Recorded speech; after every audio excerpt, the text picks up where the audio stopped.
ಶ್ರೀ ಗುರುಭ್ಯೋ ನಮಃ ಹರಿ ಓಂ. ಓಂ ನಮಃ ಸೂರ್ಯಃ ಪಿತಾಮಹೋ ವ್ಯಾಸ ವಸಿಷ್ಠೋ ತ್ರಿಪರಾಶರಃ ಕಶ್ಯಪೋ ನಾರದೋ ಗಾರ್ಗ್ಯಃ ಮರೀಚಿರ್ ಮುನಿರಂಗಿರಾಃ ಲೋಮಶಃ ಪೌಲಶಶ್ಚೈವ ಚಮನೋ ಜವನೋ ಭೃಗುಃ ಶವನಕೋಷ್ಠಾದಿಶಶ್ಚೇತಿ ಜ್ಯೋತಿಷ್ಶಾಸ್ತ್ರಪ್ರವರ್ತಕಾಃ. ನಮೋ ಋಷಿಭ್ಯಃ ನಮೋ ಮಹದ್ಭ್ಯಃ. ಪ್ರಿಯ ವೀಕ್ಷಕರೇ, ಭಗವಂತ ಶುಭವನ್ನುಂಟು ಮಾಡಲಿ.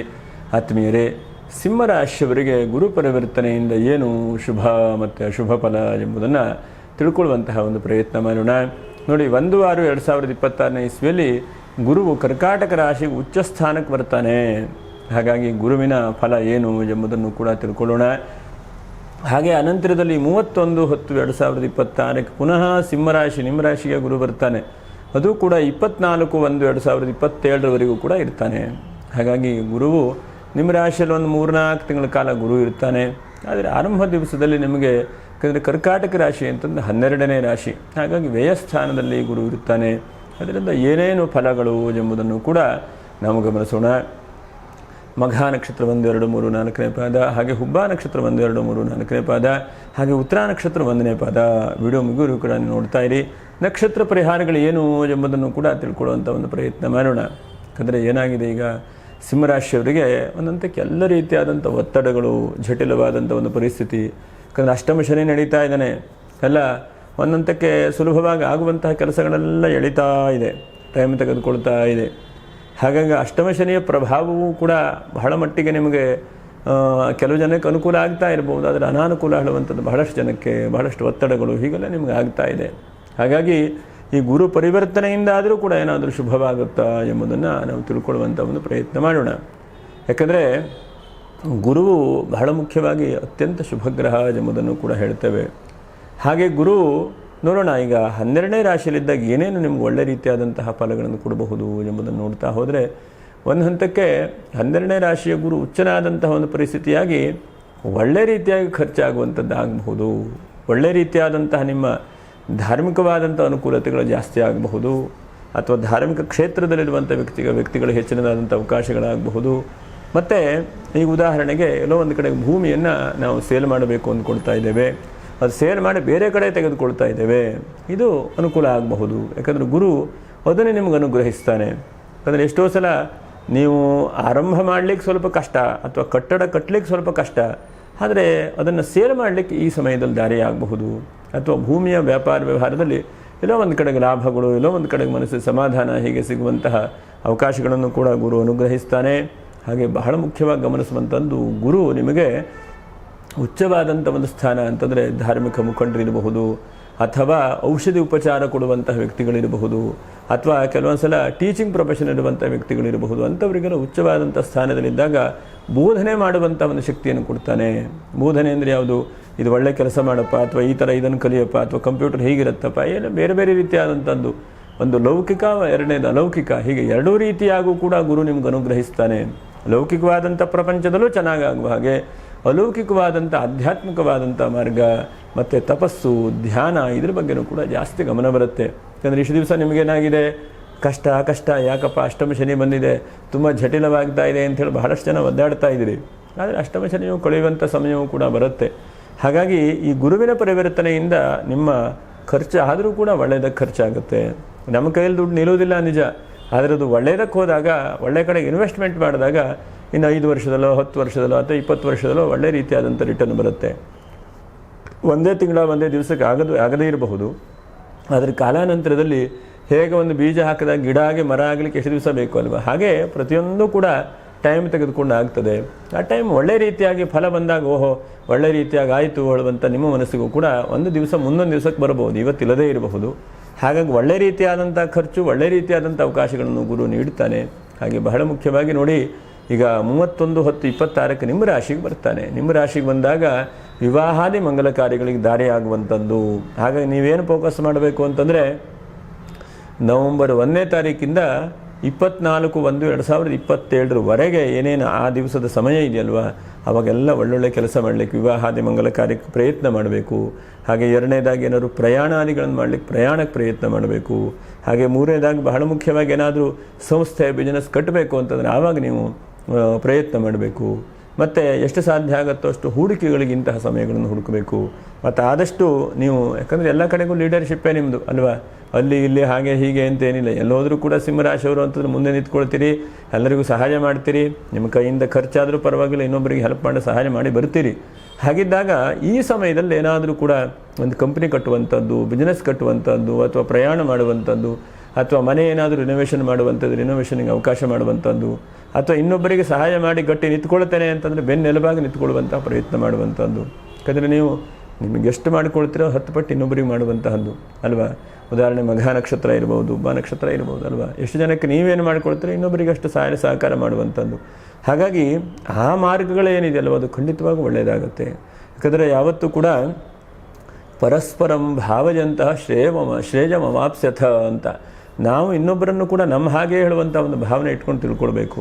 ಯಾಕಂದ್ರೆ ನಾವು ಊಟ ಮಾಡುವಾಗ ಪಕ್ಕದಲ್ಲಿರುವಂತಹ ಕಾರ್ ಡ್ರೈವರ್ ಇದ್ದರವ್ರಿಗೆ ಊಟ ಮಾಡಿಸ್ಬೇಕು, ನಮ್ಮ ಜೊತೆಗಿದ್ದವರಿಗೂ ಕೂಡ ಊಟದ ವ್ಯವಸ್ಥೆ ಮಾಡಬೇಕು. ಅತಿಥಿ ದೇವೋ ಭವ ಎಂಬುದಾಗಿ ಹೇಳಿದ್ರು ಹಿಂದಿನವರಲ್ವ. ನಾವೊಬ್ಬನೇ ಊಟ ಮಾಡುವಂಥದ್ದಲ್ಲ. ಅತಿಥಿ ದೇವೋ ಭವ ಅಂತಂದ್ರೆ ಆ ಸಮಯಕ್ಕೆ ಯಾರ ನಮ್ಮ ಜೊತೆಗಿರ್ತಾರೋ ಅಂಥವ್ರಿಗೆ ನಾವು ನಮ್ಮ ಕೈಲಾದ ಮಟ್ಟಿಗೆ ನಾವೇನು ತಿಂತೇವೋ ಅದನ್ನು ಕೊಡುವಂತಹ ಪ್ರಯತ್ನವನ್ನು ಮಾಡಬೇಕು ಅಲ್ವಾ. ಅದಿಲ್ಲ ಅಂತಾದರೆ ಆ ಭಗವಂತನು ಕೂಡ ಮೆಚ್ಚಲಿಕ್ಕಿಲ್ಲ. ಹಾಗೆ ಬಹಳ ಮುಖ್ಯವಾಗಿ ಗಮನಿಸುವಂಥದ್ದು, ರಾಶಿಗೆ ಗುರು ಬಂದಾಗ ಅವನು ಪಂಚಮದ ದೃಷ್ಟಿಯಿಂದ ಇನ್ನೊಂದು ಬಹಳ ಮುಖ್ಯವಾದಂಥ ಕೆಲಸಗಳನ್ನು ಮಾಡ್ತಾನೆ. ನಿಮ್ಮ ಜೀವನದ ಅರಿವು, ನೀವು ಏನು ಮಾಡಬೇಕು ಅಥವಾ ನೀವು ಎಲ್ಲಿ ಹೋಗಬೇಕು. ಯಾಕಂದರೆ ಎಷ್ಟೋ ಸಲ ಜೀವನದಲ್ಲಿ ಅದು ಹೇಗೆ ಹೋಗುತ್ತಾ ಹೋಗಲಿ ಅಂತೇಳಿ ಬಿಟ್ಬಿಡ್ತೇವೆ. ಆದರೆ ಹಾಗೆ ಅಲ್ಲ. ರಾಶಿಯಲ್ಲಿರುವ ಗುರು ಇಂತಹ ಗುರಿಯನ್ನು ತೋರಿಸ್ತಾನೆ. ಅಥವಾ ಇಂಥವ್ರ ಹತ್ರ ಹೋಗಪ್ಪ ಕೆಲಸ ಆಗುತ್ತೆ, ಅಥವಾ ಹೀಗೆ ಕೆಲಸ ಆಗುತ್ತೆ, ಅಥವಾ ಈ ಥರ ಹೋದರೆ ನೀವು ಬಿಸ್ನೆಸ್ಸಲ್ಲಿ ಲಾಭ ಆಗುತ್ತೆ, ನೀನು ತಪ್ಪು ಮಾಡ್ತಾ ಇದೆಯಾ, ನೀನು ಈ ತಪ್ಪನ್ನು ಪುನಃ ಮಾಡಿದ್ರೆ ಮತ್ತು ಕಷ್ಟ ಆಗುತ್ತೆ ನಿನಗೆ. ಇದನ್ನು ಗುರು ತೋರಿಸ್ತಾನೆ. ಎಷ್ಟೋ ಸಲ ನಮಗೆ ಕೆಲವೊಬ್ಬರು ಯಾರಾದರೂ ಒಬ್ಬರು ನೀವು ಇದು ತಪ್ಪು ಮಾಡ್ತಾ ಇದ್ದೇನೆ, ಸಿಟ್ಟು ಬಂದುಬಿಡುತ್ತೆ, ಕೋಪ ಬಂದುಬಿಡುತ್ತೆ. ನಾವು ಹೇಗೆ ತಿದ್ದುಕೊಳ್ಬೇಕು, ಮುಂದೆ ಹೇಗೆ ದಾರಿ ಹುಡುಕಬೇಕು ಹೇಳುವಂಥ ಗಮನ ಬರೋದಿಲ್ಲ. ನೀವು ಬಿಸ್ನೆಸ್ ಸರಿಯಾಗ್ತಾ ಇಲ್ಲ ಸ್ವಾಮಿ, ನೀವು ಸರಿಯಾಗಿ ಕಮ್ಯುನಿಕೇಷನ್ ಮಾಡ್ತಾ ಇಲ್ಲ, ಈ ಥರ ಮಾಡಿದ್ರೆ ಅಂಗಡಿ ನಡೆಸೋದು ಕಷ್ಟ ಅಂತಂದ ತಕ್ಷಣವೇ ಇವರು ನನಗೆ ಹೇಳ್ಕೊಡ್ತಾರೆ ಅಂದ್ಕೊಂಡ್ಬಿಡ್ತಾರೆ. ಆದರೆ ನಿಜವಾಗೂ ಕೂಡ ಅರ್ಥ ಆಗೋದು ಯಾವಾಗ ಅಂತಂದರೆ ಒಂದು ಗ್ರಾಹಕ ಹೇಳಿದಾಗ ಅಂಗಡಿ ಹೇಗಾಗ್ತಾ ಇದೆ ಹೇಳುವಂಥದ್ದು ಗೊತ್ತಾಗುತ್ತೆ, ಫೀಡ್ಬ್ಯಾಕ್ ತೆಗೆದುಕೊಂಡಾಗ. ಹಾಗೆ ಜೀವನದಲ್ಲಿ ನಿಮಗೆ ಗುರು ರಾಶಿಯಲ್ಲಿದ್ದಾಗ ಒಂದು 3-4 ತಿಂಗಳ ಕಾಲ ನಿಮ್ಗೆ ಹೆಚ್ಚಿನದಾದಂಥ ನಿಮ್ಮನ್ನು ಬೆಳವಣಿಗೆ ಆಗುವ ಹಾಗೆ, ನಿಮಗೆ ನೀವೇ ದಾರಿದೀಪ ಆಗುವ ಹಾಗೆ ಗುರು ಅನುಗ್ರಹಿಸ್ತಾನೆ. ಮತ್ತು ಪೂರ್ವ ಪುಣ್ಯ ಸ್ಥಾನ, ಯಾರಿಗೂ ಒಬ್ಬರಿಗೆ ಸಹಾಯ ಮಾಡಿರ್ತೀರಿ, ಅವರು ಬಂದು ಪುನಃ ನನಗಿಷ್ಟೆಲ್ಲ ನೀವು ಮಾಡಿದಿರಿ, ನಿಮಗಿದು ನನ್ನ ಕಡೆಯಿಂದ ನಿಮಗೆ ಅನುಕೂಲ ಆಗುತ್ತೆ ಅಂತೇಳಿ ಹೇಳ್ತಾರೆ. ಅಥವಾ ನೀವೆಲ್ಲ ಮಾಡ್ತಾ ಇದ್ದೀರಿ, ನಿಮಗೆಲ್ಲೋ ಒಂದು ಕಡೆಗೆ ಆ ದೈವಾನುಗ್ರಹದಿಂದ ದಾರಿ ಆಗ್ತದೆ. ಅಥವಾ ಎಲ್ಲ ನನ್ನ ಕೈಯಲ್ಲಿದೆ, ನಾನು ತುಂಬ ಕಷ್ಟಪಡ್ತಾ ಇದ್ದೇನೆ, ಏನೋ ಒಂದು ಸಾಧಿಸಬೇಕು ಅಂದ್ಕೊಂಡಿದೆ ಅಂತಂದರೆ ಅದ್ರ ಜೊತೆಗೆ ಉತ್ತಮವಾದಂಥ ವ್ಯಕ್ತಿಗಳನ್ನು ಸೇರಿಸ್ತಾನೆ. ನೋಡಿ, ಗುರು ಒಂದೆರಡನ್ನು ಅನುಗ್ರಹ ಮಾಡುವಂಥವನಲ್ಲ. ಹಾಗೆ ವಿವಾಹಾದಿ ಮಂಗಲ ಕಾರ್ಯಗಳಿಗೂ ಕೂಡ ದಾರಿ ತೋರಿಸ್ತಾನೆ. ಮತ್ತು ಮದುವೆ ಆಗಿದೆಯಪ್ಪ, ಸಂತಾನಾದಿಗಳಾಗಬೇಕು ಅಂತಂದರೆ ಆ ಗುರುವಿನ ಅನುಗ್ರಹ, ಭಗವಂತನ ಅನುಗ್ರಹದಿಂದ ಎಷ್ಟೋ ವರ್ಷದ ಚಿಕಿತ್ಸೆ ಇತ್ಯಾದಿಗಳನ್ನು ಮಾಡ್ತಾ ಇರ್ತೀರಿ, ಅದು ಫಲಕಾರಿ ಆಗುವುದಿಲ್ಲ. ಯಾಕಂದರೆ ಎಲ್ಲವೂ ಕೂಡ ಒಂದು ಹಂತಕ್ಕೆ ನಡೀತದೆ, ಮಿಕ್ಕಿದೆಲ್ಲ ವಿಧಿ ಟೈಮ್ ಮೇಲಲ್ವಾ. ಹಾಗಾಗಿ ಆ ಗುರುವಿನ ಅನುಗ್ರಹದಿಂದ ಎಷ್ಟೋ ಸಲ ಔಷಧಿ ಉಪಚಾರ ಮಾಡಿದರೂ ಕೂಡ ಗರ್ಭೋತ್ಪತ್ತಿ ಆಗದೇ ಇರುವಂಥ ವ್ಯಕ್ತಿಗಳಿಗೆ ಈ ಒಂದು ಭಗವಂತನ ಅನುಗ್ರಹದಿಂದ ಗರ್ಭೋತ್ಪತ್ತಿ ಆಗುವ ಹಾಗೂ ಕೂಡ ಭಗವಂತ ಅನುಗ್ರಹಿಸ್ತಾನೆ. ಯಾಕಂದರೆ ಹಾಗಾಗಿ ಸಪ್ತಮಂ ದೈವಚಿಂತನಂ ಎಂಬುದಾಗಿ ಹೇಳಿದ್ರು ಶಾಸ್ತ್ರಗಳಲ್ಲಿ.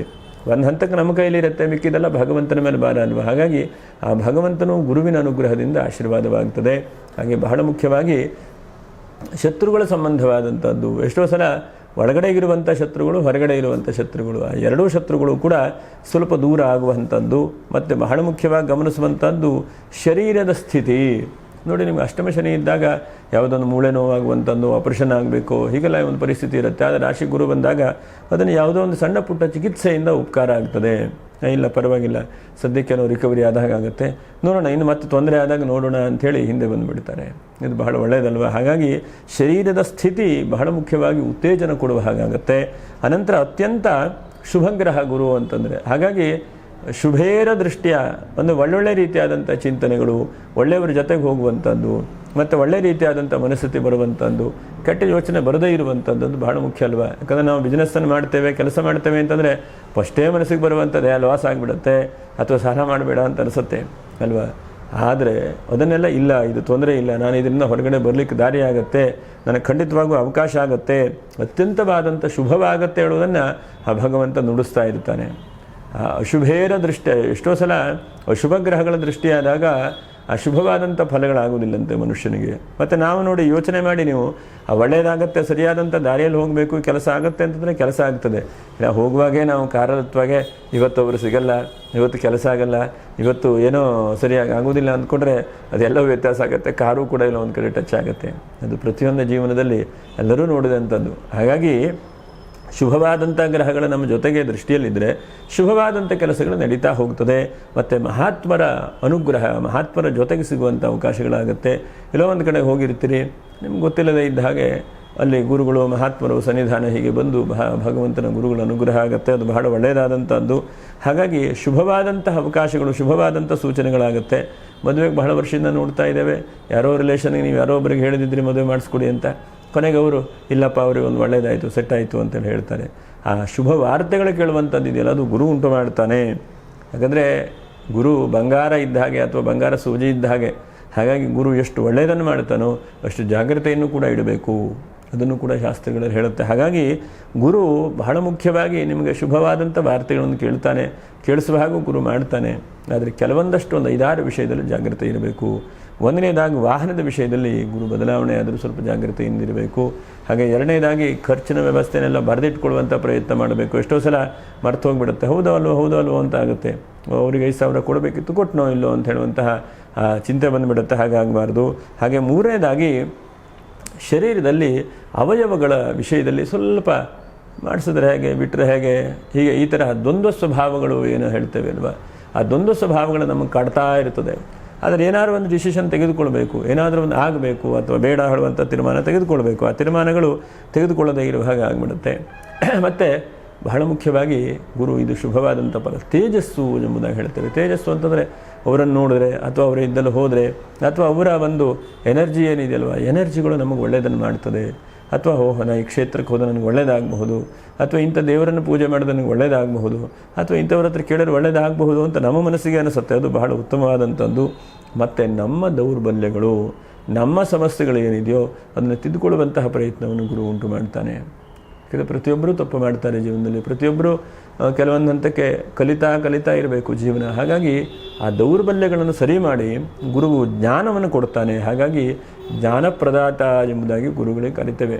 ಹಾಗಾಗಿ ನಿಮಗೆ ಜ್ಞಾನ ಬೇಕು, ಗುರುವಿನ ಅನುಗ್ರಹ ಆಗಬೇಕು. ಹಾಗಾಗಿ ರಾಶಿಯಲ್ಲಿ ಗುರು ಇದ್ದಾಗ ಅತ್ಯಂತ ಅಧಿಕವಾಗಿ ಓದುವಂಥದ್ದು ಮತ್ತು ತಿಳುವಳಿಕೆ ಜಾಸ್ತಿ ಪಡ್ಕೊಳ್ಳುವಂಥದ್ದು ಮತ್ತು ಬೋಧನೆ ಮಾಡುವಂಥದ್ದು. ನೋಡಿ, ಈ ಸಮಯದಲ್ಲಿ ಯಾರ್ಯಾರು ಟೀಚಿಂಗ್ ಪ್ರೊಫೆಷನ್ ಇದ್ದರೆ ಅವರಿಗೆ ಅನುಕೂಲ ಆಗುವಂಥದ್ದು, ಅಡ್ವೊಕೇಟ್ ಇದ್ದರೆ ಅವರಿಗೆ ಅನುಕೂಲ ಆಗುವಂಥದ್ದು.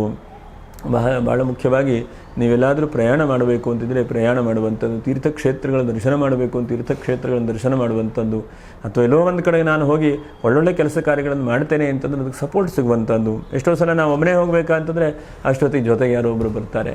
ಹೀಗೆ ಇಂತಹ ಬಹಳಷ್ಟು ಶುಭವಾದಂಥ ಫಲಗಳನ್ನು ಗುರು ಅನುಗ್ರಹಿಸ್ತಾನೆ.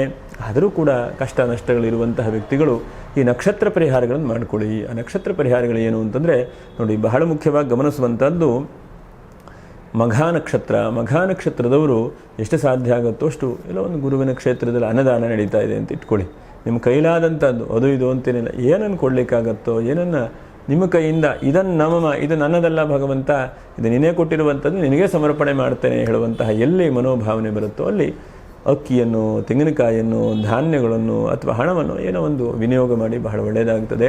ಇನ್ನು ಹುಬ್ಬ ನಕ್ಷತ್ರದವರು ಗುರುವಾರ ಬೆಳಗ್ಗೆ ಎದ್ದು ನೀವು ಆದಷ್ಟು ಹಳದಿಯನ್ನು ಬೆಳಗ್ಗೆ ಎದ್ದ ತಕ್ಷಣ ಹಳದಿಯನ್ನು ಒಂದು ಚಿಟಿಕೆ ಅರಿಸಿನವನ್ನು ಹಾಕ್ಕೊಂಡು ಸ್ನಾನ ಮಾಡಿ, ಅದರಿಂದ ಬಹಳ ಒಳ್ಳೆಯದು. ನಿಮ್ಮ ಜೀವನ ಬಹಳ ಅಷ್ಟು ಹಳದಿ ಆಗುತ್ತೆ. ಹಳದಿ ಅಂದರೆ ಸುಖವಾಗುತ್ತೆ, ಶುಭವಾಗುತ್ತೆ ಹೇಳುವಂಥದ್ದು. ಇನ್ನು ಉತ್ತರ ನಕ್ಷತ್ರ 1ನೇ ಪಾದ. ಉತ್ತರ ನಕ್ಷತ್ರದವರು ಏನಿಲ್ಲ, ಬೆಳಗ್ಗೆ ಸಾಮಾನ್ಯ 8-9 ಗಂಟೆ ಒಳಗಡೆಗೆ ಒಳ್ಳೆಯದು.